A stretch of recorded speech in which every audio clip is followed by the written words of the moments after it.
In this session, we will see Charpy test on cast iron and mild steel, which is your fourth practical. आप देख सकते हैं। तो इसमें हम लोगों ने कुछ चीज़ें कर चुके हैं। देखिए, इसको हम लोगों ने कर लिया है, ये हो गया, ये हो गया, ठीक है। आज हम लोग ये करने जा रहे हैं, जो फोर्थ आपका है चारपी टेस्ट, वो करेंगे।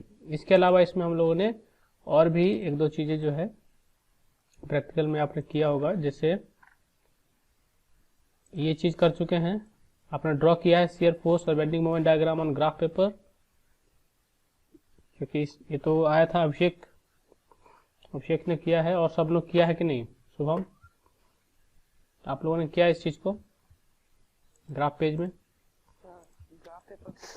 ग्राफ पेपर पे तो नहीं किए थे, लेकिन ऐसे स्केल जब आपके पास ग्राफ पेज अवेलेबल हो जाएगा, उसको कर लीजिएगा, ठीक है। तो देखिए, हम लोग का जो प्रैक्टिकल है, आप समझ रहे हैं, जो प्रैक्टिकल हम लोग कर रहे हैं वो एक्चुअली हम लोग कैसे कर रहे हैं, जो वर्चुअल लैब है उसके हेल्प से कर रहे हैं। तो आपने लास्ट क्लास में देखा होगा कि वर्चुअल लैब को हमने कैसे यूज किया था, ठीक है। तो आज भी हम लोग जो चारपी टेस्ट करेंगे, चारपी इम्पैक्ट टेस्ट करेंगे with the help of virtual lab हम लोग करेंगे। तो आपको वर्चुअल लैब का लिंक होगा आप लोगों के पास, ठीक है। आप लोगों ने देखा है उसको, देखिए, ठीक है, आपको दिख रहा है ये वर्चुअल लैब, जो उसका लिंक आपको प्रोवाइड किया गया था। ये आपको स्ट्रेंथ ऑफ मटेरियल या जो आपका मॉस है, मॉस लैब है, उसका प्रैक्टिकल आपको यहाँ से मिल जाता है। तो आज का हमारा कौन सा टेस्ट है? चारपी टेस्ट है, ठीक है, चारपी इम्पैक्ट टेस्ट। तो इसमें हम लोग चलते हैं, इसको क्लिक करेंगे एंड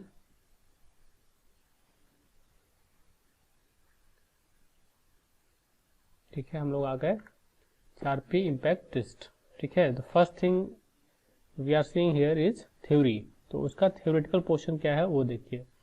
तो जैसा कि आपने आइजोड इम्पैक्ट टेस्ट में देखा होगा कि उसका भी जो डिटरमाइन क्या करते थे हम लोग, किसी भी मटेरियल का यहाँ पे टफनेस को हम लोग डिटरमाइन कर रहे हैं। तो यही थ्योरी वहाँ भी था, सेम थ्योरी था।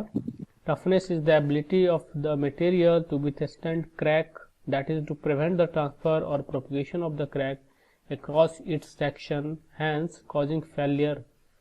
जो कि आपका जो क्रैक्स हो सकता है उसको क्या करता है, विथस्टैंड करता है, उसको रेजिस्ट कर रहा है एक तरह से, वही है टफनेस। तो टफनेस एक्चुअली क्या है, जो एनर्जी उसमें आता है, जो भी एनर्जी उसमें अप्लाई करते हैं, स्ट्राइक करते हैं, इम्पैक्ट लोड करते हैं, सडन लोड करते हैं, तो उसके कारण जो एनर्जी उसमें लगता है, ठीक है, जो स्ट्राइक उसमें होता है, तो उसके कारण जो स्ट्रेन आता है, समझिए, तो वो जो एनर्जी है, जिसको आप लोग बोलते हैं स्ट्रेन एनर्जी, जो आपने पढ़ा है चैप्टर, जो थ्योरेटिकल यूनिट था आपका उसमें, तो स्ट्रेन एनर्जी के फॉर्म में यहाँ पे एनर्जी ऑब्जर्व होता है, वही आपका टफनेस है, ठीक है। यहाँ पे हम लोग क्या करते हैं, इम्पैक्ट टेस्टिंग मशीन का यूज करते हैं for the determination of this value. Toughness निकालने के लिए हम लोग, एनर्जी निकालने के लिए हम लोग क्या करते हैं, जो आपका इम्पैक्ट टेस्टिंग मशीन है उसका यूज करेंगे।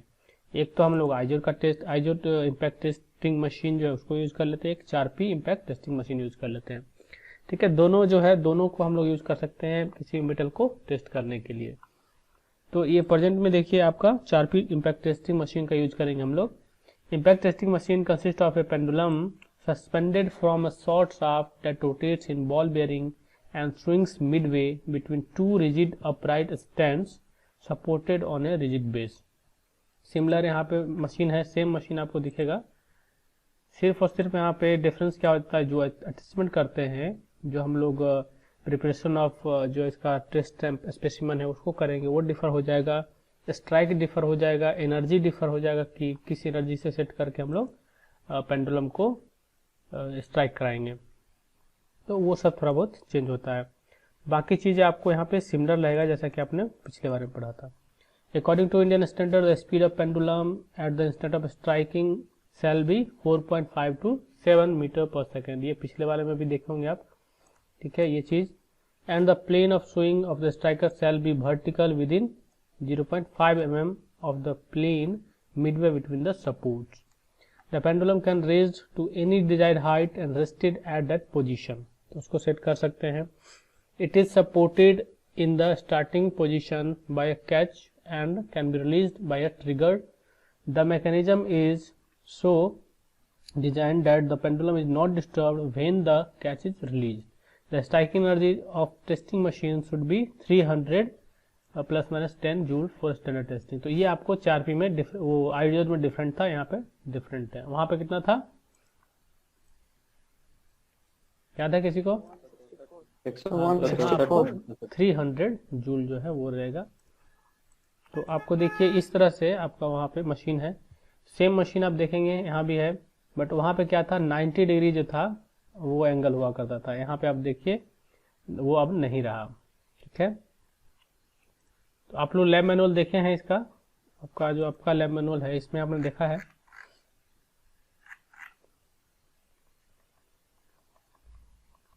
इसको लिखे हैं क्या आप लोग? लिखे थे शायद, याद है किसी को?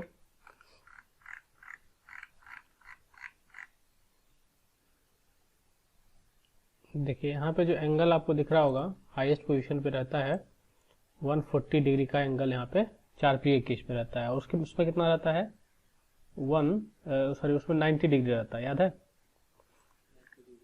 उसमें 90 रहता है, तो ये ज्यादा ऊपर रहता है। आपने देखा होगा लैब में जो मशीन है उसमें आपने देखा होगा कि एक ऊपर भी था, याद है? एक तो 90 डिग्री पे था ही सेट करने का, एक ऊपर भी था जहाँ पे वो सेट हो सकता था। ठीक है, यहाँ भी वही चीजें हैं कि ऊपर से जो आपको एक हाइट है, उस हाइट से जो एक एंगल है वहाँ फिक्स्ड है, उसको हम रिलीज करेंगे, हैमर नीचे आएगा। तो यहाँ भी एक तरह से इम्पैक्ट टेस्ट हो रहा है। ठीक है, एक सर्टेन हाइट, फिक्स हाइट देख रहे हैं आप। ठीक है, एट एन एंगल 140 आप देख पा रहे हो यहाँ पे। तो इससे जो है ये क्या होगा, स्ट्राइक करेगा जो यहाँ पे स्पेसिमन आप फिक्स्ड करेंगे नीचे। ठीक है, सेम चीजें हैं, वही थ्योरी यहाँ भी लगेगा कि जो हैमर है पोटेंशियल एनर्जी कन्वर्ट होकर फिर काइनेटिक एनर्जी, फिर वो स्ट्रेन एनर्जी में आ जाएगा, टफनेस हो जाएगा। तो वो चीजें यहाँ पे वही रहेगा। उसके बाद देखिए जो मेन डिफरेंस आपको दिख रहा होगा ये वाली बात, कि वहां पे हम लोग आइजोड में क्या करते थे कि हम लोग जो स्पेसिमन को रखते थे वो कैंटिलीवर पोजीशन में रखते थे, और कुछ यूं रखते थे कि जो उसका नोच था ठीक है इस तरह से था, और ये जो था आपको अंदर रहता था। ठीक है, ये कैंटिलीवर पोजीशन मानिए फिक्स है, और स्ट्राइकिंग पोजीशन ये था, है ना, यहाँ पे स्ट्राइक होता था। ओके, बट इस केस में क्या है, हम लोग जो स्पेसिमन को रख रहे हैं वो इस पोजीशन में रख रहे हैं, मतलब सिंपली सपोर्टेड टाइप से इसको हम लोग प्लेस करते हैं, और उसके ऊपर स्ट्राइक होगा एट द सेंटर ऑफ जो है आपका, यहाँ पे देखिए, यहाँ पे आपको इसको बोले हम लोग सेंटर ऑफ स्ट्राइक, यहाँ पे आपको स्ट्राइक होगा। तो उधर वहां पे देखिए जो ये नोच बना था, जो वी नोच आप देखते होंगे आइजोड में, उसके टुवास जो है आपको स्ट्राइक हो रहा था, इधर से स्ट्राइक हो रहा था। इस केस में जो स्ट्राइक हो रहा है इसके अपोजिट हो रहा है, समझिए। तो नोच इधर बना हुआ है और जो स्ट्राइक का देखिए सेंटर है वो इधर है, तो यहाँ से स्ट्राइक हो रहा है। उसके बाद ये जो दो चीज आप देख रहे हैं ये क्या है, सपोर्ट्स हैं। ठीक है, टेस्ट सपोर्ट जिसको बोल रहे हैं। उसके बाद ये दोनों के बीच का जो एंगल आप देख रहे हैं वो 90 है। ठीक है, उसके बाद ये आपको जो स्पेसिमेन है उसका लेंथ, विड्थ, हाइट दिख रहा होगा। उसके बाद ये जो सरफेस दिख रहा है आपको, ठीक है, ये क्या है, ये जो है आपको 90 डिग्री जो है इस प्लेन तक रहेगा, लेकिन थोड़ा सा ये क्या होता है आपको इंक्लाइन रहता है, 11 डिग्री का डिफरेंस दिख रहा होगा सपोर्ट में। तो इस तरह का है। प्लस इस पे स्ट्राइक किससे होगा, जो आपका हैमर है, ठीक है, उसमें आपका स्ट्राइकिंग एज बना हुआ रहता है, उससे यहाँ पे स्ट्राइक होगा। ठीक है, चलिए। In addition to impact energy, there are two other features that can be measured and we found as a requirement in some specification. These are crystallinity and lateral expansion. तो जैसे crystallinity मतलब क्या हुआ या brittleness क्या हुआ, तो वो क्या है, जैसे मान लीजिए जब फ्रैक्चर होता है, ठीक है, तो कुछ कुछ आपको ऐसा मेटल मिलेगा, उसमें क्या होगा कि जो आउटर पोर्शन दिख रहा है ये आपको डक्टाइल फ्रैक्चर दिखेगा, और जो अंदर का है ये ब्रिटल दिखेगा। तो ये मतलब जो आपको ये ब्राइटर दिखेगा एक तरह से, और जो रफ दिखेगा एरिया, वो समझिए कि वो डक्टाइल फेलियर हुआ है। तो इस तरह की चीज है। ठीक है, एक और चीज थ्योरी में देखिए आगे, 4P test shows whether a metal can be classified as being either brittle और डक्टाइल। तो जनरली जो ट्रांजिशन है, ट्रांजिशन मटेरियल जो होता है आपको, जो ब्रिटल टू डक्टाइल जो आपको जिसका नेचर है, उसको हम लोग this is particularly useful for material such as ferritic steels that show the ductile to brittle transition with decreasing temperature. मतलब टेम्परेचर घटने से जो ductile to brittle tendency show करता है, उस तरह के मटेरियल के लिए ये ज्यादा सुटेबल है। A brittle material will absorb a small amount of energy when impact tested। मतलब आप समझ रहे हैं, जो ब्रिटल मटेरियल होगा वो जो होगा एब्जॉर्ब बहुत कम एनर्जी करेगा, ठीक है, ये ऑब्जेक्टिव में पूछ सकता है। लेकिन जो डक्टाइल मटेरियल होगा वो क्या करेगा, लार्ज अमाउंट ऑफ एनर्जी को एब्जॉर्ब करेगा। ऑब्वियस है, समझ रहे हैं इस चीज को, क्योंकि जो डक्टाइल मटेरियल होगा उसमें ज्यादा स्ट्रेन आ सकता है, ज्यादा डिफॉर्मेशन आ सकता है, ठीक है, इसलिए तो इसमें आपको एनर्जी ज्यादा होगा, स्ट्रेन एनर्जी देन दिस।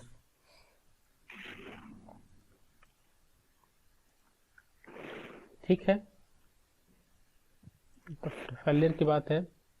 और भी कुछ होता है, जैसे डक्टाइल फेलियर की बात करेंगे तो क्या होगा आपको, जैसे आपने देखा यहाँ पे इस तरह का फेलियर दिखेगा। डक्टाइल फेलियर जहाँ भी होगा तो रफ सरफेस टाइप दिखेगा, आपको लगेगा कि हाँ डिस्टर्ब हुआ है, एक एलोंगेशन के बाद वो जो है ब्रेक हुआ है।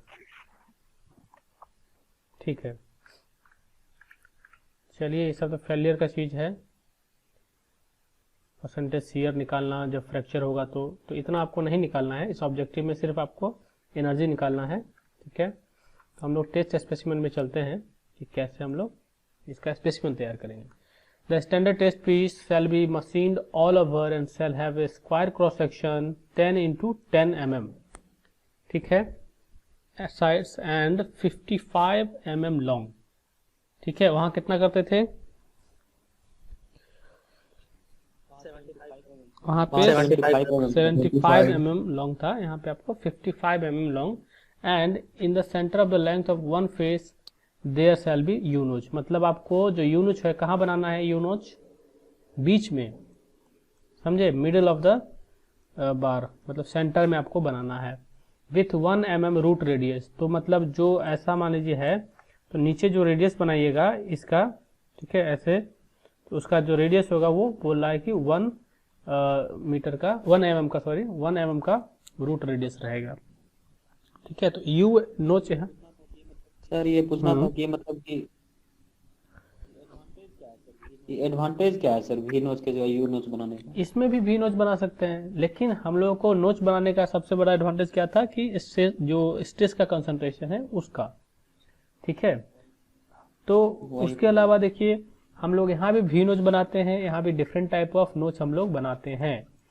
ठीक है, जैसे आप देखते होंगे सर दोनों टाइप भी तो अलग अलग हो रहा है ना, इसलिए नोच को भी चेंज करना। क्या चीज, क्या हम्म, सर जैसे कि उस वो आइजर टेस्ट में स्ट्राइक भी उस तरह हो रहा था ना सर, वर्टिकली, लेकिन इसमें क्या हो रहा है, इसको प्लेस जो कर रहे हैं वो उस तरह से कर, इसलिए हम लोग वहाँ पे इस मेथड में हम लोग इसमें भी वी नोच दे सकते हैं। इसमें आपको ये 100 कट नोच दे सकते हैं यू, और ये आपको ये नोच भी दे सकते हैं यू टाइप का। इसमें तीनों तरह का दिया जाता है। तो दिस इज द टेस्ट कि आप वो जो है इस तरह से, जो स्टैंडर्ड हमारा है इस तरह से दिया गया कि 4P टेस्ट में हम लोग तीनों तरीके से, प्लस डिपेंडिंग ऑन द जो मटेरियल टेस्ट करें, क्योंकि इसमें बहुत सारा मटेरियल को टेस्ट करते हैं। ठीक है, तो उस हिसाब से हम लोग करेंगे। तो आप जो है वी नोच इसमें भी यूज करते हैं या यू नोच भी यूज करते हैं। इसके लिए हम लोग को जो हाईजोड में यूज करेंगे, उसमें हम लोग वी नोच यूज करते हैं। उसमें आपने देखा होगा कि ये सब नोच नहीं आया था, यहाँ पे आएगा। तो इसके लिए हम लोग क्या करेंगे, रेफर करेंगे जो ये कोड आपका नीचे लिखा है, इससे हम लोग देख सकते हैं कि हमारा किस तरह का टेस्टिंग करना है, किस तरह से स्पेसिमेन तैयार करना है। तो इन प्रेजेंट टेस्ट हम लोग क्या कर रहे हैं, यूनोच तैयार कर रहे हैं। ठीक है, इस तरह का यूनोच हम लोग तैयार करेंगे, वर्कशॉप में जाएंगे, ठीक है, उसको हम लोग अच्छे से मशीन करेंगे और यूनोच तैयार करेंगे। क्या हो जाएगा ये। तो इसका रूट रेडियस 1 mm रखेंगे, इसका जो स्क्वायर क्रॉस सेक्शन रखेंगे 10 × 10 का, और बीच में बनाएंगे नोच को। ठीक है, और टोटल लेंथ इसका 55 mm रहेगा। प्लस इसके जो है आपको टॉलरेंस वगैरह दिया रहता है, क्योंकि मान लीजिए हमेशा 55 mm काटना, ठीक है, थोड़ा बहुत ऊपर नीचे चलता है, तो इसका टॉलरेंस आपको दिया रहेगा कि कुछ टॉलरेंस जो है ये सब मशीन टॉलरेंस दिया हुआ है कि मशीन में जो करेंगे तो थोड़ा बहुत ऊपर नीचे होगा। तो इस तरह से आपको टॉलरेंस उसमें कुछ गिवन रहता है, तो जिससे हमारा टेस्ट जब करते होंगे देखे होंगे कि थोड़ा बहुत ऊपर नीचे रहता है वैल्यू, तो उससे दिक्कत नहीं है क्योंकि उस टॉलरेंस को आपने इस हिसाब से रखना है। ठीक है, टाइप ऑफ नोच इन चारपी टेस्ट, इस तरह के टेस्ट हम लोग अलग अलग नोच को यूज करके चारपी टेस्ट कर सकते हैं। एक और चीज है जो फ्रिक्शन लॉस आपने सुना होगा, तो फ्रिक्शन लॉस क्यों हो रहा है, क्योंकि जो आपका पेंडुलम सिस्टम है उसमें क्या है, बॉल बेरिंग में वो फिक्स्ड है, जो ऊपर में जो शाफ्ट है और वो क्या है मूव कर रहा है, तो हो सकता है बियरिंग में लुब्रिकेशन का कम लुब्रिकेट करेंगे तो उससे हमारा फ्रिक्शन आ सकता है। तो इसके लिए इनिशियली हम लोग फ्रिक्शन लॉस जो है, जो एनर्जी जो है ना, जो आप लॉस हो रहा है एनर्जी का ड्यू टू फ्रिक्शन, वो निकाल लेते हैं और उसको फिर माइनस करते हैं। तो आप पहले भी देखे होंगे ये चीज़। तो ये सब लॉस जो है हो क्यों रहा है, तो ये सब जो बियरिंग सिस्टम है उसमें उसके कारण हो गया, या प्रॉपर लुब्रिकेशन नहीं कर रहे हैं। ठीक है, तो इस तरह से। और बाकी जो इसका कोड है, रिलेवेंट कोड आपको याद रखना हो सकता है, ये चीज़ कभी कभी पूछ दे। ठीक है, तो ये सब है आपको 1499 जो method of 4 Charpy impact test units for metals. उसके बाद देखिए IS 3766 method for calibration of pendulum impact testing machine for testing metals. तो ये सब चीज़ें। ठीक है, अब हम लोग चलते हैं। तो यहाँ पे हम लोग क्या करते हैं, अब सेल्फ इवोल्यूशन करते हैं कि हमने क्या है क्या पढ़ा अभी थ्योरी में। तो पहला चीज आप देखे होंगे, in Charpy impact test the specimen is kept as, तो इसका आंसर क्या हो गया, सिंपली सपोर्टेड बीम हो गया। दूसरा चीज पूछा जा रहा है, tensile and bending stress also gives impact resisting qualities of material, say true और फॉल्स, बताइए।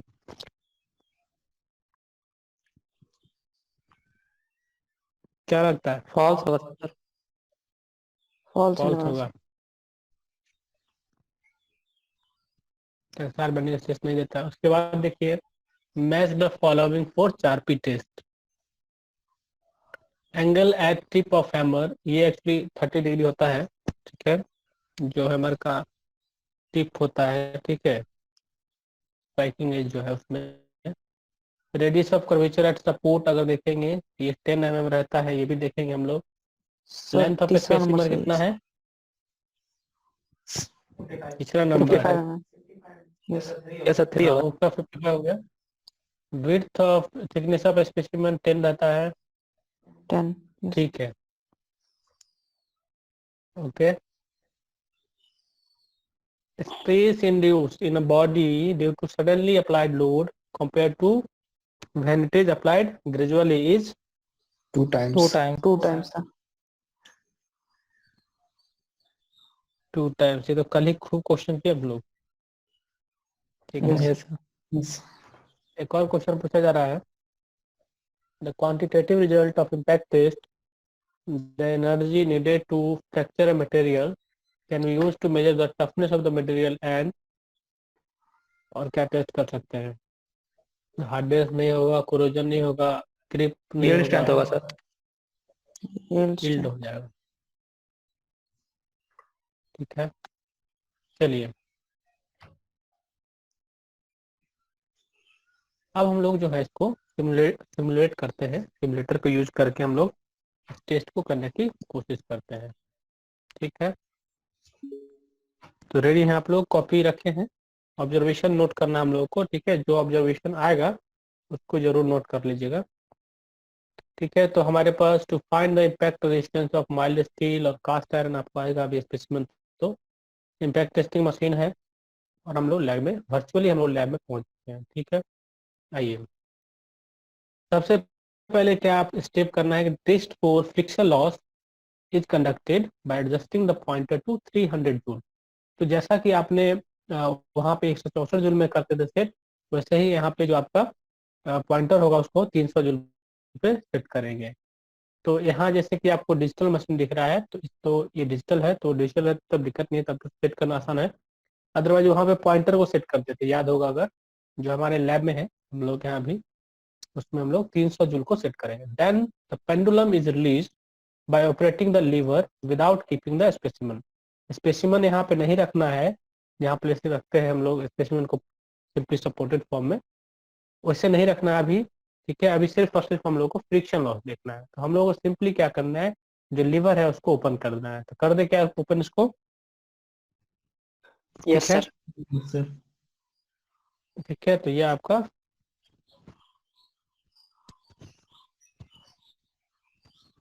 चलिए, आप एक वैल्यू आपको मिल गया यहाँ पे कि loss of energy due to friction EF is equal to, आपको यहाँ पे अभी आया 1 जूल आया है, देख लीजिए, इसको आप लोग नोट कर लीजिए, 1 जूल।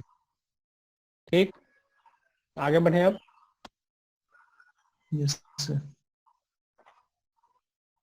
देखिए, तो इस तरह का आपको जो स्पेसिमन है, जो इंडियन स्टैंडर्ड कोड है 1499 यूज करके हम लोग का स्पेसिमन तैयार कर लेना है। ठीक है, तो ये आपका एक्चुअली यू शेप्ड नोच जो है इसमें यूज किया गया है। ठीक है, तो इस तरह का स्पेसिमन हमने तैयार कर लिया है, जो स्पेसिफिकेशन है यहाँ पे दिया हुआ है, इस तरह का स्पेसिफिकेशन है।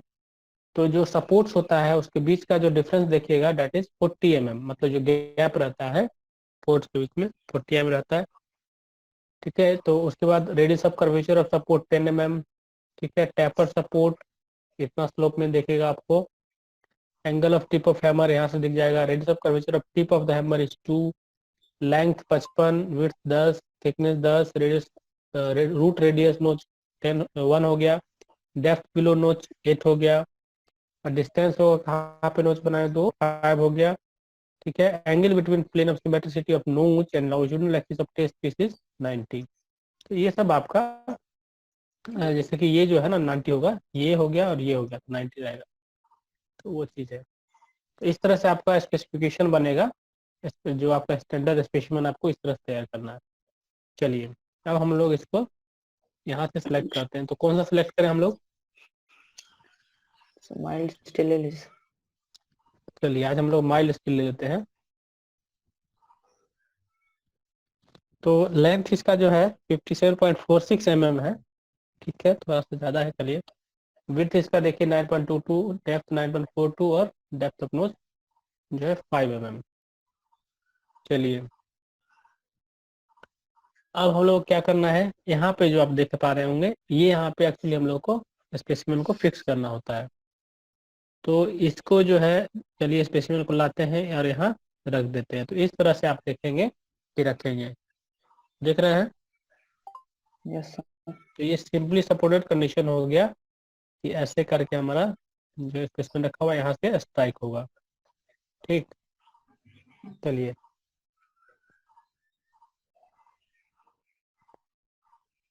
हमारा स्पेसिमेन रखा हुआ है, फिक्स है वहाँ पे, फिक्स नहीं है, रखा रहता है। स्ट्राइक करें इसको, लीवर को रिलीज कर दे, क्योंकि इस स्टेप में आपको क्या करना है, the pendulum is released by operating the lever, the hammer strikes against the specimen and breaks it. ठीक है, चलिए, हो सकता है ब्रेक हो जाए या ब्रेक ना हो। ठीक है, या बेंट कर जाए, डिफॉर्मेशन आ जाए, तो उस तरह का बहुत सारा केस आएगा फेलियर का। तो हमारा एनर्जी कुछ आया, देखिए आपका कितना आ गया, ये आया था टोटल।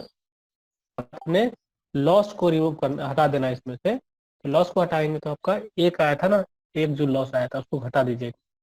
नोट करिए इसको, यस सर। नोट हो गया? Yes sir. ठीक है, अब हम लोग ट्राई, एक ये तो ट्रायल 1 हुआ, हम लोग को 3 बार ट्रायल करना है, 3 स्पेसिमेन पे ट्राई करेंगे। चलिए, पहला ऑब्जर्वेशन आपको ये हो गया, ये तो आपने नोट कर लिया होगा।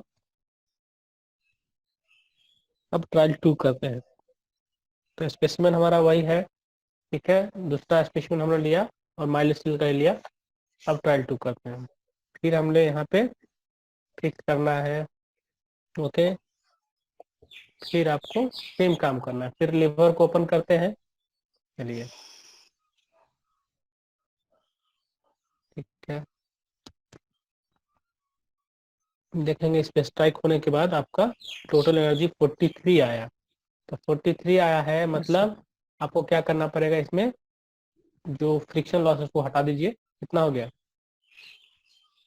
52 हुआ। 42 सर। 42 जूल। Yes sir. चलिए, तो आपका एक और आपको आ गया ऑब्जर्वेशन ट्रायल 2 से। एक और ट्रायल करना होगा हमें। आइए, तो ये हमारा स्पेसिमेन है, तीसरा स्पेसिमेन है माइलस्टील का। इसको हम लोग तीसरा ट्रायल अब करेंगे। चलिए, यहाँ पे हम इसको रखते हैं फिर से। ओके, रिलीज करें इसको हम लोग। Yes sir. ठीक है, देखिए कितना आता है। 41 जूल। अच्छा, 41 जूल आ गया। यस। ठीक है, तो 41 जूल आया है, तो इसको क्या करना है, एक घटाना पड़ेगा। जो एक आया था फ्रिक्शन लॉस, 40 आ जाएगा।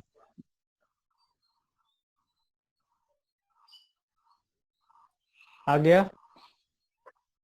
Yes sir. तो हमारा टोटल जो ऑब्जर्वेशन आया, दैट इज दिस। आप देखेंगे यहाँ पे, loss of energy due to friction. Sorry, यहाँ पे क्या लिखा, उल्टा लिखा गया। ये एक्चुअली इसमें जाएगा, ठीक है। इसको आप इसमें लिखिएगा, ठीक है ना। और 1 से 1 ऑन जो भी है, इसको आप इस टेबल में लिखिएगा, ठीक है।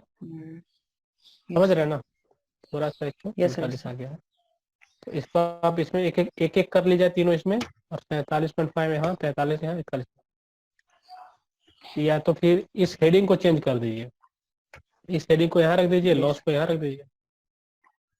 तो ऑन एन एवरेज आपका निकालिए कितना आता है, तीनों को एवरेज कर लीजिए तो 42.83 सर।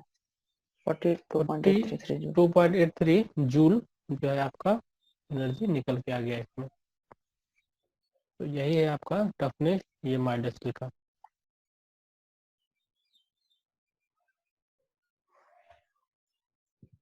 ठीक है, इसका ऑब्जर्वेशन हो गया। यस। चलिए, एक चीज और कर लेते हैं, आपको कास्ट आयरन का भी कर लेंगे।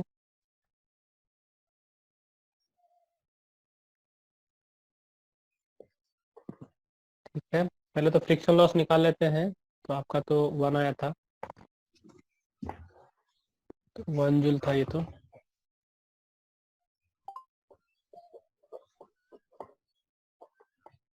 ठीक है, सेम है। अब हम लोग कास्ट आयरन चूज कर लेते हैं, ठीक है।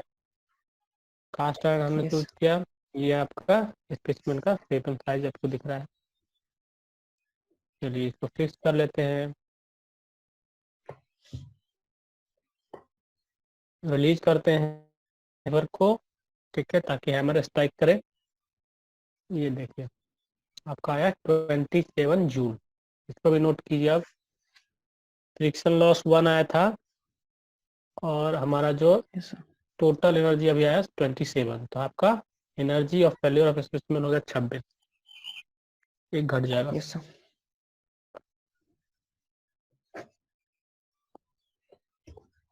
चलिए, एक ट्रायल में आ गया, आगे बढ़ते हैं। ये हमारा दूसरा ट्रायल के लिए, स्पेसिमेन को यहाँ रखा हमने, ठीक है। इसको रिलीज करते हैं, देखते हैं। 26.5 जूल। 26.5 जूल। 5 जूल। हम्म, टोटल एनर्जी आ गया 25.5। टोटल, हाँ, तो घटा लीजिए, लॉस को हटाने के बाद आपको मिलेगा 25.5। ये आपका ट्रायल 2 हो गया। एक और ट्रायल हम लोग करेंगे इस पे, ठीक है। कास्ट आयरन का एक और सैंपल हमने लिया। चलिए, इसको हम लोग रखा हमने यहाँ पे, और लीवर को रिलीज कर दिया।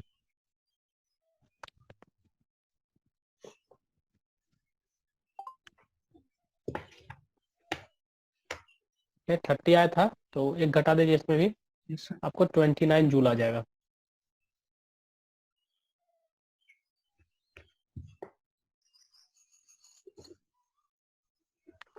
चलिए, एवरेज आया, करिए आया कि नहीं। इसमें भी जो ये है, 26.3 जूल सर। हम्म, यस सर, ये भी उल्टा लिख दिया।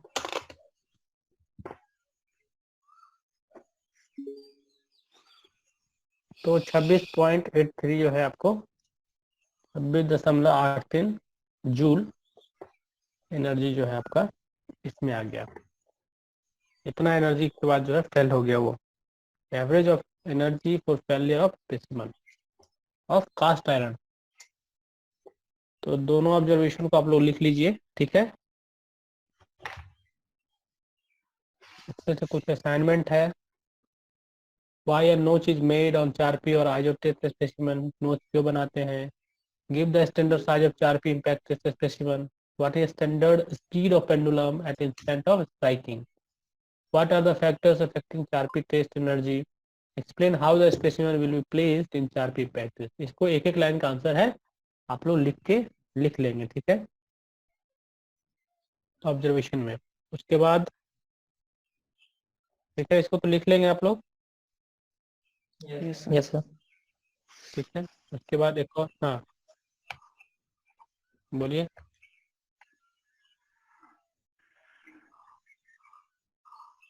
क्या असाइनमेंट पे जाए फिर से? No, sir. चलिए फिर से टेस्ट करते हैं हम अपने लोग। देखिए यहाँ पे हम लोग test your knowledge in Charpy impact test KU 300/5 where 300/5 indicate, क्या इंडिकेट कर रहा है? ये तो 300 क्या लगता है सर डी होगा सर, डी होगा sir. D. Yes sir. 305 mm। D हो गया। विच इज इनकरेक्ट, पढ़िए जरा। In Charpy test notch is U shape and is place so that B. Sir A है। सर बी ये इनकरेक्ट है। ए। देखिए बी अब एक चीज इनकरेक्ट। पहला, जैसे हम लोग जो पुट करते हैं, जैसे यहाँ यू शेप है, तो हम लोग का स्ट्राइकिंग एज ये है ना, ठीक है, सपोर्टिंग एज इधर से है।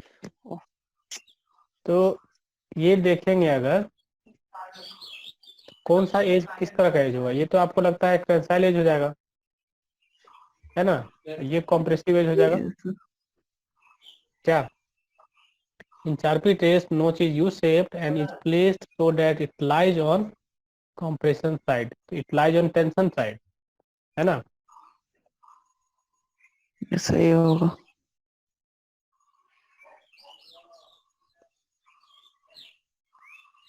ठीक है। The speed of hammer at instead of striking shall be D. 4.5 to 7. okay. What is the distance between supports? तो इसके बीच में, सपोर्ट के बीच में डिस्टेंस कितना होता है आपको? 40 mm। 40 सर। बड़ा होगा तो 40 mm आपको रहता 40 है। mm sir.